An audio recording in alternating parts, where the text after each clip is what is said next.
शत शत नमन। मंच पर विराजे राजा साहब मानवेंद्र सिंह जी साहब को भी मेरी तरफ से धोकर जोड़कर, और मंच पर विराजे आदरणीय सभी बड़े आप सभी ठिकानेदारों को भी मेरी तरफ से भोग और खमागणी भोग। भाई साहब निर्मला कंवर राठौर छत्राली संस्थान के अध्यक्ष, भाई साहब करिश्मा हाडा जी, महावीर जी मूर्तिकार, कान सिंह जी सुबाबा साहब, युग प्रदीप सिंह जी अमीरगढ़, और सभी आदरणीय जनों को भी मेरी तरफ से खमागनी अर्जो। मैं आपको थोड़ा मेरा संक्षिप्त परिचय दूंगी होगा।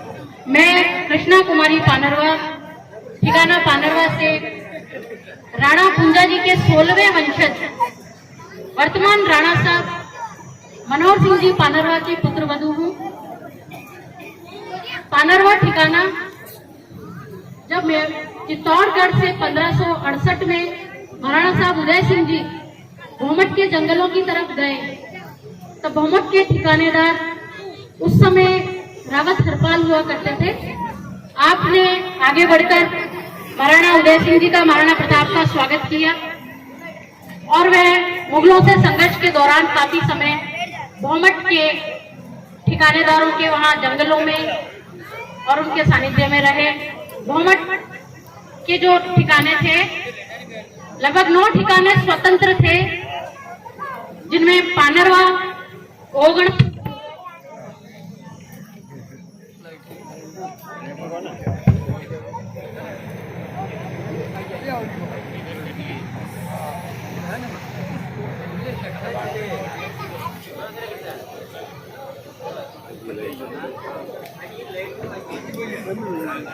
हेलो मेवाड़ से स्वतंत्र थे 9 ठिकाने, पानरवा, ओगणा पानरवा से ही निकला हुआ ठिकाना है, मामेर, ओडा, आदिवास। उसके अलावा गुजरात से आए हुए चांपानेर के खींची चौहाना का ठिकाना है, जवास, जूड़ा, मामेर, मादड़ी आदि। इन सभी ठिकानेदारों ने उस समय महाराणा प्रताप और महाराणा उदय सिंह जी का सहयोग किया। जब संकट काल में वो वहां आए तो जयवंता बाई जी को रावत हरपाल अपने कंधों पे उठा के और पहाड़ी पर लेके गए, क्योंकि गढ़ अभी भी पानरवा में पहाड़ी पर ऊंचाई पर बना हुआ है। जयवंता बाई जी ने खुश होके उस समय कहा था कि आज से हमारा 2 पुत्र, एक राणा प्रताप और एक राणा हरपाल। तो उस समय से रावत की उपाधि से पानरवा के ठिकाने को राणा की उपाधि मिली, जो आज वर्तमान में भी जो मेरे पापा हुकुम है ससुर साहब, उनको आज भी उस क्षेत्र में राणा साहब के नाम से जाना जाता है। कालांतर में क्योंकि वो आदिवासी क्षेत्र है और भील समुदाय की काफी आबादी होने के कारण कहीं कहीं किताबों में कतिपय इतिहासकारों ने उन्हें भीलू राणा लिख दिया, जिसका अभिप्राय भीलों के राणा था, ना कि भील।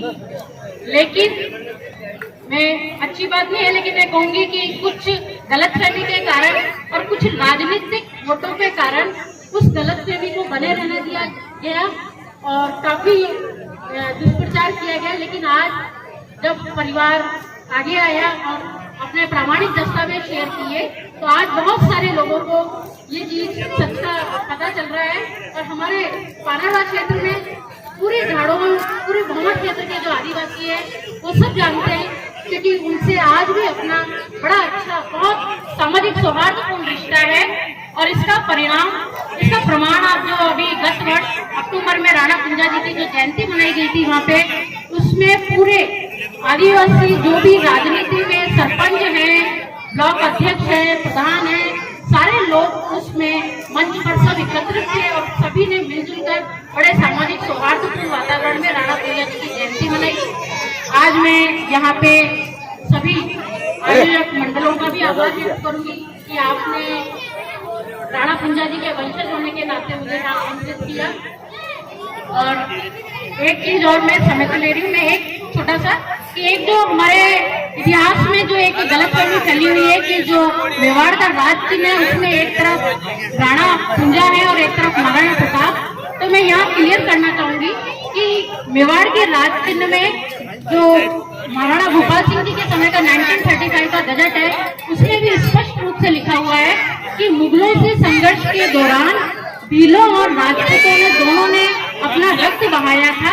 इसी कारण उस राज्य चिन्ह में एक तरफ भील सैनिक है और एक तरफ राजपूत सैनिक, दोनों का ही हमारे मेवाड़ में किसी भी जाति का किसी का भी हम उसे कम करके नहीं आकलन कर सकते हैं। महाराणा प्रताप एक वो महान व्यक्ति थे जो सभी वर्गों को साथ में लेके चले।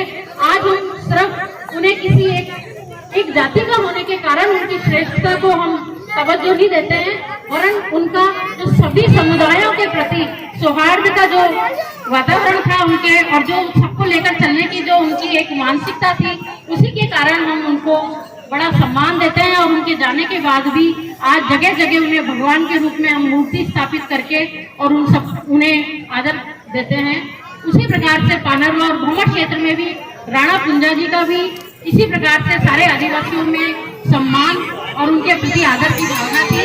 इससे कोई नहीं फर्क पड़ता है कि आज उन्हें समुदाय किस जाति विशेष से आंक के और उन्हें मान रहा है, लेकिन सिर्फ ये है कि कोई भी व्यक्ति किसी जाति से महान नहीं होता है। वो सभी के लिए जो व्यक्ति कार्य करता है वो अपने गुणों से महान होता है। लेकिन बस मेरा इस मंच के माध्यम से एक निवेदन है कि हमें किसी भी महापुरुष को किसी जाति विशेष में नहीं आंकना चाहिए और उसे जाति के आधार पर राजनीति करने के लिए विभिन्न समुदायों को आपस में लड़वाने का, आपस में उनमें द्वेष पैदा करने का कार्य किसी भी राजनीतिक पार्टी को, किसी भी व्यक्ति को नहीं करना चाहिए। हमारी जो मेवाड़ की धरा है सदियों से सभी आदिवासी हो, क्षत्रिय हो, राजपूत हो, ब्राह्मण हो, बामाचा हो, सभी के वंशज सौहार्दपूर्ण वातावरण में रहते आए हैं और आगे भी हमें इसी प्रकार का अपना सामाजिक सौहार्द बनाए रखना चाहिए। मैं पुनः आयोजकों का यहाँ पे मुझे बुलाया उसके लिए मैं अभी पुनः आप सभी का, चंद्रवीर सिंह जी नानावा साहब का, कान सिंह जी सुहावा साहब का और सभी आयोजक मंडल का मैं बहुत बहुत आभार प्रकट करती हूँ। धन्यवाद। बहुत बहुत धन्यवाद करोड़ी साहब। लेकिन एक बात